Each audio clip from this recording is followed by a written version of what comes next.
তো তোমরা যারা মাধ্যমিক পাস করে ক্লাস 11 এ ভর্তি হবে তখন কিন্তু অনেকেই দর্শন বিষয়টি কিন্তু নেবে বা যাকে আমরা বলছি হচ্ছে ফিলোসফি। দর্শন বা ফিলোসফি সাবজেক্টটি তোমাদের একেবারেই নতুন একটি সাবজেক্ট। এই সাবজেক্ট সম্পর্কে তোমাদের কিন্তু কোনো ধারণা নেই।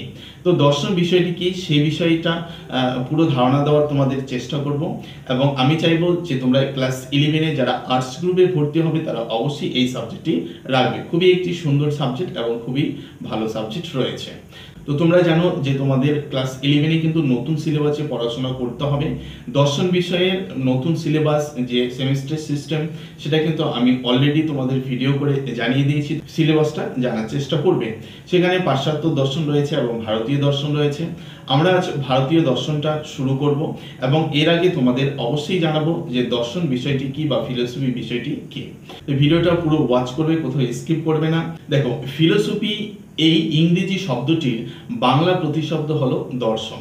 ফিলোসফি শব্দটির উৎপত্তি হয়েছিল প্রাচীন গ্রিক দেশের সোফিয়া এবং ফিলোস নামক দুটি শব্দ থেকে। গ্রিক সোফিয়া শব্দের অর্থ হলো জ্ঞান এবং ফিলোস শব্দের অর্থ হলো অনুরাগ বা ভালোবাসা। সুতরাং বলা যায় ফিলোসফি শব্দের আক্ষরিক অর্থ হলো জ্ঞানের প্রতি অনুরাগ বা ভালোবাসা। যে ব্যক্তির জ্ঞানের প্রতি অনুরাগ আছে বা জ্ঞানকে যিনি ভালোবাসেন তাকেই বলা হয় ফিলোসফার বা দার্শনিক। বাংলায় দর্শন শব্দের উৎপত্তি হয় প্রাচীন ভারতবর্ষে। দৃশ ধাতুর উত্তর অনট প্রত্যয় যোগ করে দর্শন শব্দটি নিষ্পন্ন। দৃশ ধাতুর অর্থ হলো দর্শন করা বা দেখা। আরো পরিষ্কারভাবে বললে চোখে দেখা। তাহলে দর্শন বলতে আমরা এমন শাস্ত্রকে বুঝবো যার লক্ষ্য হলো দেখা বা দর্শন করা। কিন্তু দর্শন কি? দর্শন বললে কি বোঝায়? দর্শন বললে বোঝায় জ্ঞানের কোনো বস্তুকে দর্শন, অর্থাৎ দর্শনের একটা উদ্দিষ্ট লক্ষ্য বস্তু রয়েছে। কিন্তু কি সেই উদ্দিষ্ট লক্ষ্য বস্তু? ভারতের প্রায় সকল দার্শনিকরাই এই প্রশ্নের উত্তরে বলেন সত্য দর্শন বা সত্য জানা বা সত্যকে জানা, সত্য সম্পর্কে যথার্থ জ্ঞান অর্জন করা।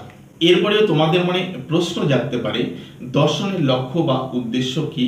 দর্শনের উদ্দেশ্য হলো জগৎ ও জীবন সম্পর্কে মানুষের অভিজ্ঞতার যৌক্তিক বিচার করা।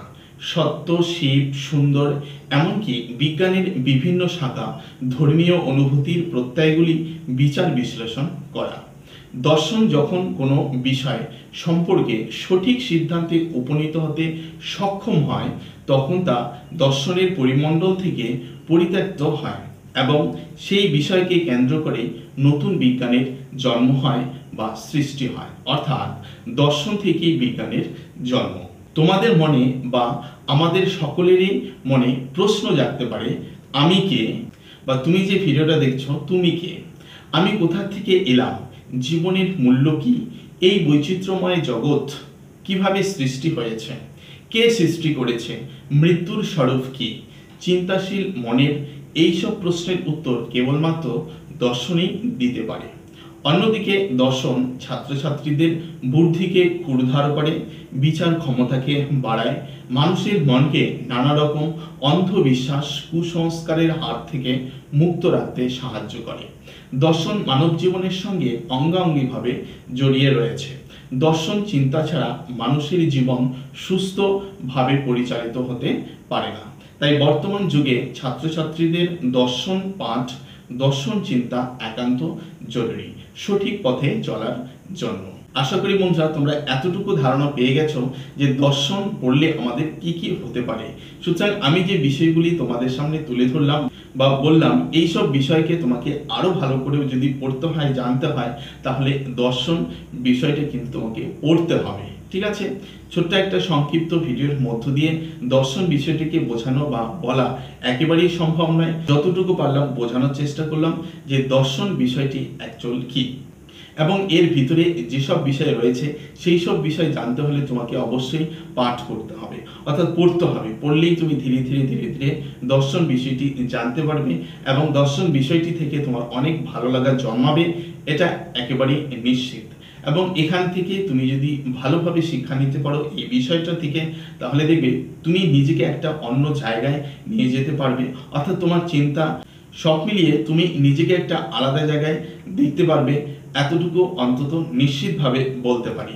দর্শন পড়তে হলে প্রথমেই যেটা তোমাকে করতে হবে, শান্তভাবে বিষয়গুলিকে বুঝে পড়তে হবে এবং অত্যন্ত সহজ রয়েছে বিষয়গুলি, তুমি বুঝতেও পারবে যদি তুমি একটুখানি মনোযোগ সহকারে দর্শন পাঠ করো।